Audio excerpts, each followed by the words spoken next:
na-diagnose siya noong 2019 na mayroon siyang hypothyroidism, may palpitation, may stress siyang laging nararanasan, pagkatapos nahirapan siyang huminga, tapos sinasabi niya na mamayat at yung kanyang timbang ay hindi angkop doon sa kanyang height. Doktora, ano po kaya ang pwede nating gawin dito sa nagtatanong? Go ahead po na si Ma'am Angela po. Hi, Ma'am Angela. I'm very happy that you were able to air your concern po, no? Ako po, ang masasabi ko po ay yung mga sintomas na nararamdaman po natin, nagtutukoy po, no, sa ating labis na o sobrang produksyon ng baka thyroid hormone na po natin o tinatawag nating hyperthyroidism. Going back po noong 2019, nabanggit nyo po na na-diagnose na po kayo ng subclinical hyperthyroidism. Ang isang maaari ko pong tanungin po din sa inyo, recently po kaya, ngayong 2024 po, meron na po ba kayang recent po na konsulta o bagong blood test po kayang nagawa? Kasi itong mga nararamdaman po ninyo ay signs po ng hyperthyroidism. Pwede po kasing nagsisimula po tayong subclinical or hindi pa po ganun kataas yung pagka-hyperthyroid po natin. Hindi pa ganun kataas, no, yung sobrang production po ng thyroid hormone. Kaya nung time na yun, ang advice po ng ating doktor po ay baka i-observe po muna. Pero ang maganda pong gawin po natin ay yun nga po, no, nagpakonsulta po tayo ngayong araw. Pangalawa, sa tingin ko po, maganda pong magpa-blood test po tayo ulit. No? TSH, FT3, FT4, yan yung mga thyroid blood test po natin na makakatulong po sa atin para malaman po kung tayo ba ngayon ay subclinical na hyperthyroidism po or overt na po na hyperthyroid na po talaga. Although yung based pa lang sa symptoms natin, medyo it already pertains, no, na mukhang may hyperthyroidism po. At ngayon po, kung hyperthyroid po tayo, based sa mga simptomas din, mainam po, no, na magpakonsulta at mabigyan po ng tama pong gamot para po dito. Okay? Ang isa rin pong advice ko po sana, kung kaya pong magpagawa ng neck ultrasound, no, para makita kung kamusta na po yung ating thyroid, no? Yung thyroid, ito ay isang hugis na paru-parong organ na nandito sa baba ng ating leeg, no? At yan yung nagpo-produce po ng thyroid hormone. So, although ngayon po wala akong litrato po na nakita kung malaki po ang ating leeg, no? Pero kung meron pong ganoon, o kaya may nakakapa po tayong bukol, pinakamainam po na magpagawa po ng isang neck ultrasound din po. At maaaring dalhin po sa ating doktor para mapakita at mapag-usapan pa po kung ano ang mga magandang next step po na gagawin para po gumanda po yung ating pakiramdam.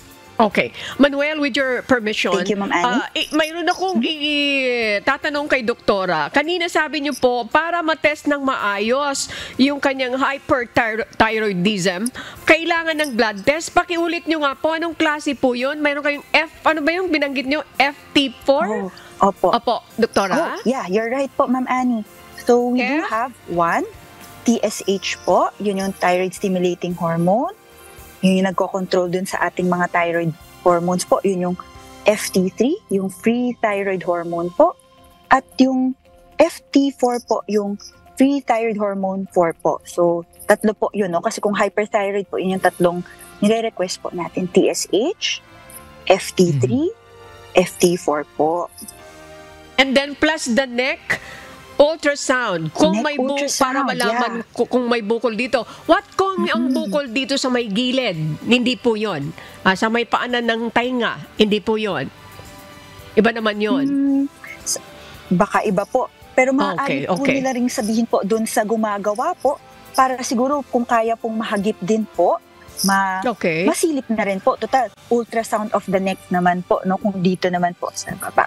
Alright. Sometimes kasi kung we say ultrasound of the neck, pati yung mga kulani po natin, sinisilip na rin po yan pag nag-request po tayo neck ultrasound. But if you request for a thyroid ultrasound, yung gumagawa po niyan, sisilipin lang po yung thyroid. So, maaari pong pagawa na lang po natin yung neck ultrasound din po. Okay. Alam mo, Manuel, maigi pa na mapagawa niya ito para ma-check ng gusto. Dr. Florence, ibalik ko sa inyo po si Manuel Recuenco. Thank you very much, Dr. Manuel. Thank you. Thank you very much. Thank you, Miss Annie. Yes, Dr. Gan. Ano po yung chance na malaki ba ang chance na gumaling po si Angela kasi bata pa po siya, no? Hindi pa po namin kaedad ni Ma'am Annie.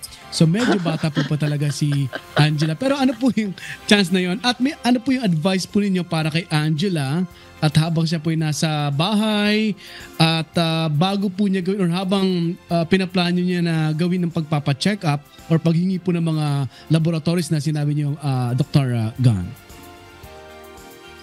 Thank you very much for that question po, Sir Manuel. No? Very maganda po itong katanungan na makatutulong talaga sa ating mga, mayroon din pong ganitong sintomas. No? So, for Ma'am Angela, bata pa po siya. So, very important po kasi malaman po natin yung cause po, no? Kung hyperthyroid po siya. Iba't ibang, usually po, treatable naman po ito. No? As long as makontrol po natin, aabot pa po ng mahaba ang buhay po ni Ma'am Angela naman po, no? At hindi po naman kailangan po mag-alala. Pero syempre po, ang thyroid, ito po ay nagkokontrol ng ating metabolism. Makakakontrol po ito sa puso, sa tibok ng puso, kaya nakakaramdam siya ng mabilis na tibok ng puso, no? Sometimes they will present as tremors po.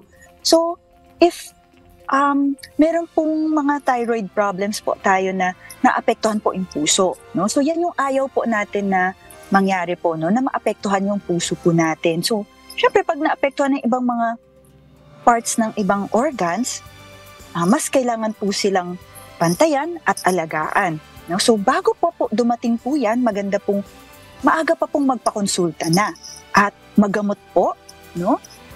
Kung simpleng hyperthyroid lang po, walang bukol, maaari po nating bigyan po ng gamot.